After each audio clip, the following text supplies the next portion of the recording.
Question number one, and these came from YouTube. Raw food supports healthy joints. Most kibble has nothing in it to support joint health. If feeding kibble, I would make sure to use a joint supplement and don't wait until the dog is old. I do agree with the second part. The first part, I don't agree with it at all. Raw food supports healthy joints. So does healthy kibble. Lots of kibble these days contains a lot of vitamins and minerals, and things like glucosamine, which aids joint health, psyllium husk for gut health. There's loads of things. There's loads of additives. I mean, there's one thing that the kibble industry loves to do, and that is to put additives in your pet's food. So yes, kibble does support joints. Now, these viewer says that I would make sure to use a joint supplement. Yes, duck necks, things like goose wings from your local pet shop. You can get pig ears. Those are full of chondroitin and glucosamine. Anything that's cartilage, anything that contains cartilage, sow's ears, pig ears, those are wonderful. Cow ears, anything that contains that cartilage that supports the joints is wonderful, and I feed them to my dog pretty much every day or every other day. We sell them in our shops, and they are absolutely wonderful.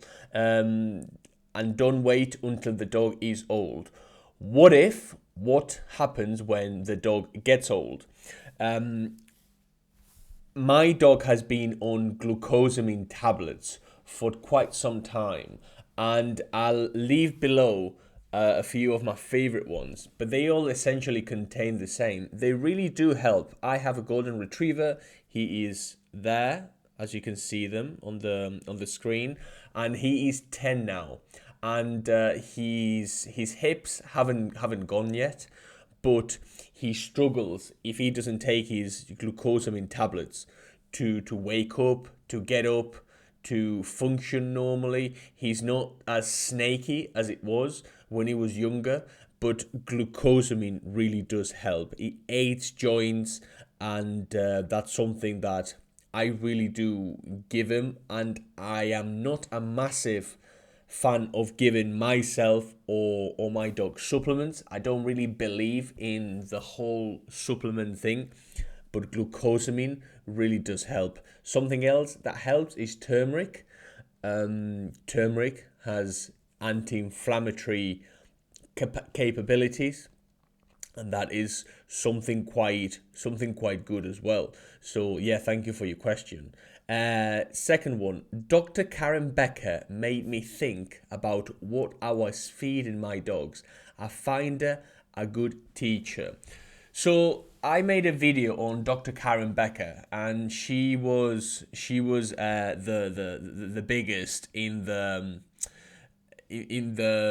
pet food influencer movement, raw food influencer movement back in the old YouTube days, and that's precisely what people like me, like her. I mean, I'm not comparing myself to her because I'm not as popular as she is, or as knowledgeable even as she is, but Dr. Karen Becker made me think about what I was feeding my dogs. Anytime I have the conversation about food with people, when we have the conversation with people about food, it's all about you improving and knowing more about your dog's cognition, their food, their behaviors, just so you can be a better dog owner.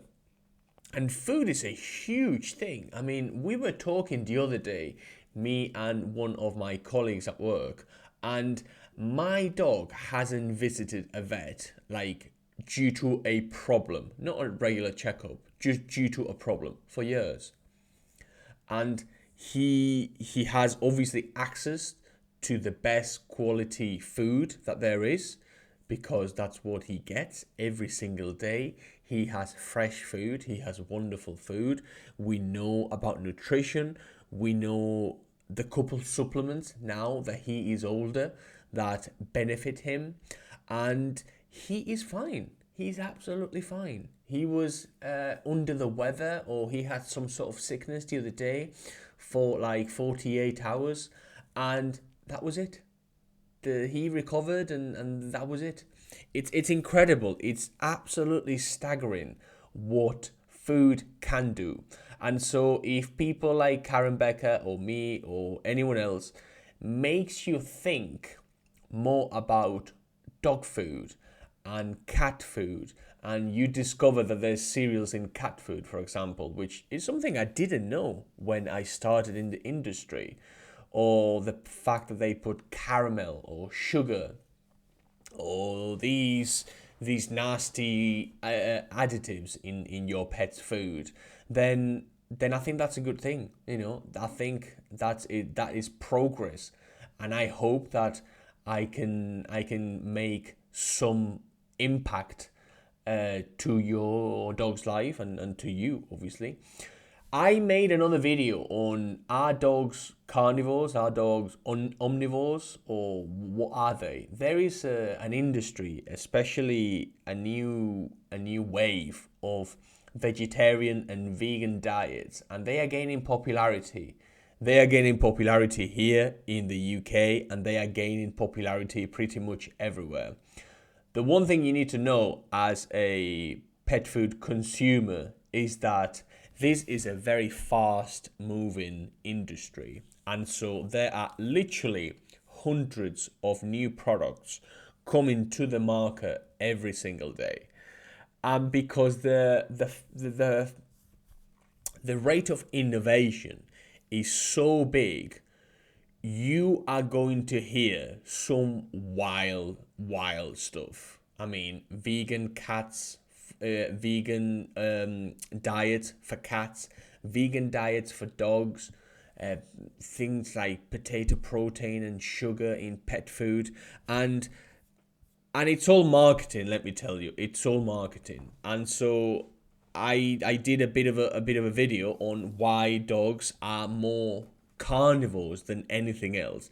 This is not to say that dogs cannot digest some carbohydrates. They can digest some carbohydrates. However, they can make their own blood sugar from protein and fat. They can convert amino acids into glucose in a process called gluconeogenesis, and that's why you should feed them more meat than anything else. Now, the argument has always been, or in my opinion is, how many carbohydrates, or how much of your dog's diet, or cat's diet for that matter, can be carbohydrates. Well, if you are feeding a kibble, you are going to feed carbohydrates in some capacity. Now, is 5% okay? Is 10% okay? Is 15% okay? Is 20% okay? Is 50% okay? Is 65% okay? And so a lot of these vegan and vegetarian pet foods say that they are very, very healthy, they're very green, they're carbon neutral, they're sustainable, they are buzzword. But then you look at the ingredients, and the ingredients are cheap as hell. They are so cheap. They're so cheap. You wouldn't believe it. Organic rice. How much is organic rice? And they put 25% of the bag in with rice, with this organic rice. I think they are trying to sell you something that isn't very good for your dog or cat. So yeah. Anyway, to the comment. My vote, omnivore. My doggo, a rat terrier, likes his veggies. Favorites are carrots, green beans, broccoli and peas, as well as the mix of either pumpkin or not very sweet potato with brown rice. But give him the choice of any meat or even fish or eggs, he's going to devour the animal products first before going after the veggies. Well, there you go. There you go. If you are going to feed your dog any vegetables, in my opinion, don't make it more than, say, 5 to 15% of the dog's diet. if you give them raw, please lightly cook them, because they don't have this enzyme called amylase in the mouth to break them down. So you have to aid their breaking and their digestion. And if you can break them down first, cooking them very, very lightly, that would be very good. I wouldn't feed my dog brown rice. If you have ever given rice to a dog, is a bit of a show. When I didn't know that dogs didn't really have a need for rice, I used to feed my dog rice. And he loved it, he was, oh, rice, really, really good, human food sort of thing. And then the rice would go poo everywhere. And I'm like, this is a nightmare. Why? What? This is an absolute nightmare. Well, rice is not biologically appropriate, my friend. If you eat rice, you can masticate it. You can keep it in your mouth. If a tiger or a crocodile or a cat or a dog eats rice, they can't keep it in their mouth. They wolf it down. That's just the way it is. It's the way their jaws are designed. And so, are dogs omnivores? To a certain extent. Are they carnivores? Yes, to a very good extent. Are they herbivores? No. Should they be put on plant proteins? No. Should they be put on vegan diets? No. That's a ridiculous idea. And so you are going to hear some pretty wild stuff about what you should feed your dog or cat. From insect foods to all sorts of things. And some of them do have a place in very, very punctual cases. But that's it. That's it. Apart from certain really unique and rare cases, you should feed your dog a biologically appropriate diet. And that's why he only goes to the vet every other year. And it works, It just incredible. Absolutely incredible. Anyway, next question. I think a lot of people get terms confused because carnivore, herbivore, and omnivore are the well-known ones. But there are levels on that spectrum. Spot on. Cats are obligate carnivores, meaning they require a diet of only animal parts. Correct. But I believe dogs are opportunistic carnivores, meaning they require a diet that is mostly animal parts based, but they can have some nutrients for plants too, which is not the same as a 50-50 diet. Omnivore. I completely agree. They are more scavengers than anything else. There are studies. Feeding dogs is one. Raw safe is another one, where they give dogs the choice of seasonal berries, for example, and they go and eat some seasonal berries. If your dog were to catch a small mammal or a small thing, they would eat everything, and everything would be the contents of the small mammal's stomach. And those tend to be green, and those tend to be leafy greens, and those tend to be herbivores. That prey is herbivore. So yes, they can digest, but they are not a 50-50. I agree. I think that the pet food industry wants you to feed 50% carbohydrates, and that's pushing it. That's pushing it a lot, and I'm not a fan at all. Another question. Thank you. We have a bulldog that has had bad advice in the past. We keep it simple now and listen to you. She is a lot better now. No problem at all. This was a comment to one of the seminars on allergies that you can find on the channel. It's on allergies, on pruritus, on your dermatitis, your atopic dermatitis. Why do dogs scratch? the three main allergy types. And this is something we see every single day. So every single day we get people either online or offline, they walk into our branches or they hear about us, and the problems never end. The problems never end. You know why they don't end? Because we don't feed them properly. We don't understand what they need. And so this past week, I have been a bit more involved in the shops, and I have been talking to people, and the amount of problems people have is unreal. It's absolutely unreal. There's weight management issues, there's allergies, there's so many things, and every single time, diet is related. Diet is the issue. Maybe not is the issue, but is part of the solution and the issue. It's unbelievable. People haven't got a clue. People, the general public, right? If you are listening to this, if you are listening to what I say, and if you are listening with closed eyes and ears, you are part of the blessed minority, because you are getting your eyes opened every single day to a better diet and access to information that is going to reduce the amount of money you are going to spend on your dog or cat. I had a lady the other day with a cat with terrible allergies, feeding the most horrific food and treats with sugar, treats with cereals, treats with wheat, with gluten, treats with meat and animal derivatives.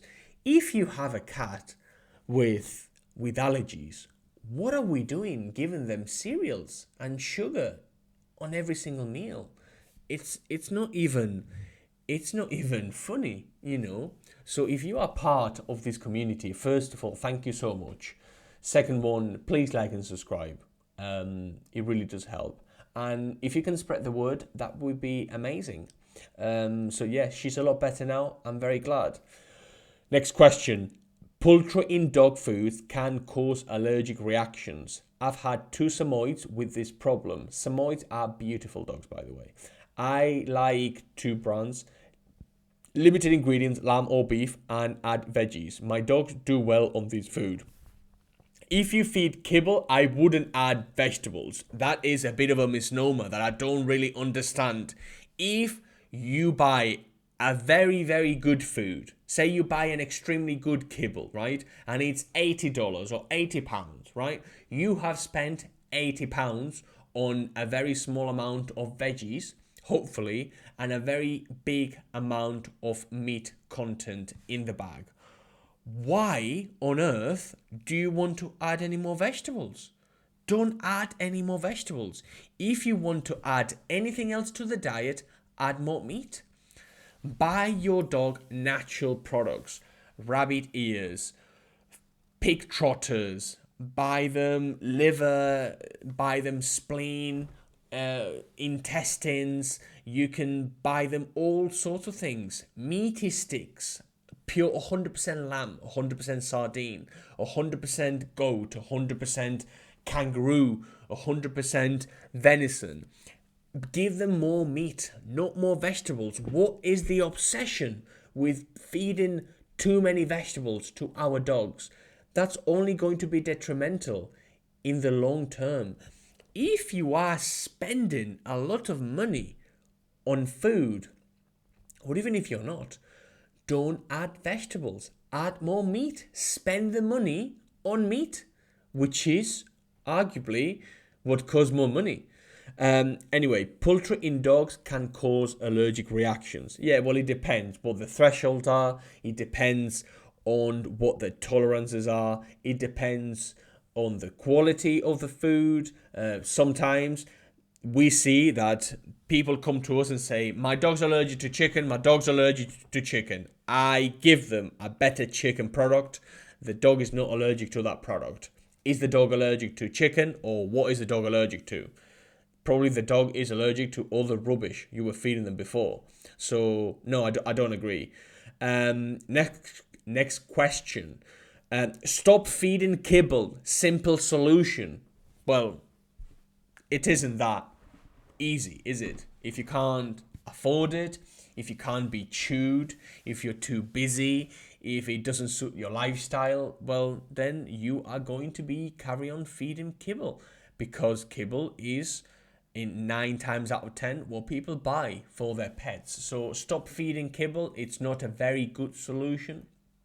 Anyway, on AI and our pets, this was quite interesting. Would you buy a device that translated, and the video is on the channel? Would you buy a device that would translate what your dog is saying to you? Would you buy a device that could tell you with precision what your dog is going through if they are going through a bit of a health issue? Would you? And you don't have to take them to the vet. Just like you plugged your car in, the mechanic plugs your car in the computer and it gives you an assessment and you don't have to manually check anymore, then that could be another thing, you know. How could AI transform our relationship with pets? Or would you buy a pet robot? You know, those were the 3 big ideas. And so Kuru Reaper says, honestly, if you need a device to tell you what your pet is thinking, then you probably shouldn't have a pet because it means you're too lazy to do a small amount of research into their behavior and body language. You don't need to be an expert animal behaviorist to know when your pet wants something or doesn't like something. You just need to put in some effort and do some research. Yes, to a certain extent.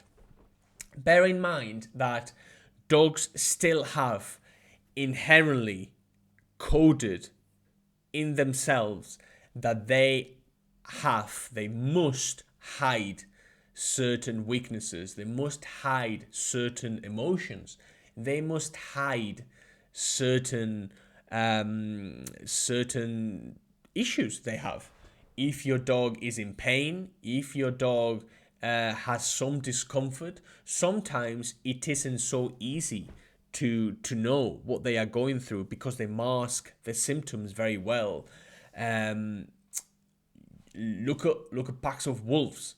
Injured wolves or senior wolves tend to be at the front of the pack because the front of the pack seem to everyone else like they mean business.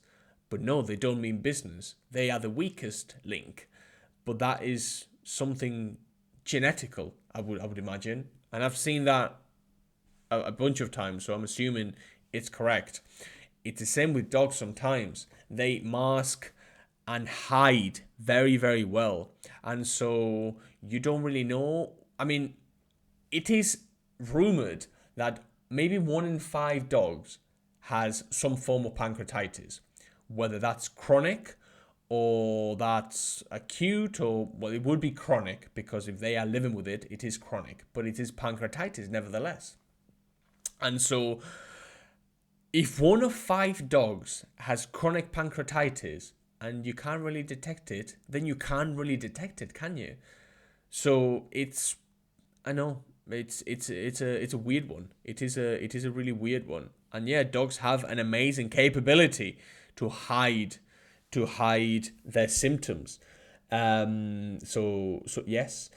Thank you so much for your questions. Let me know what you think. We are almost at 1,000 subscribers. I really do appreciate all your support. Thank you so much.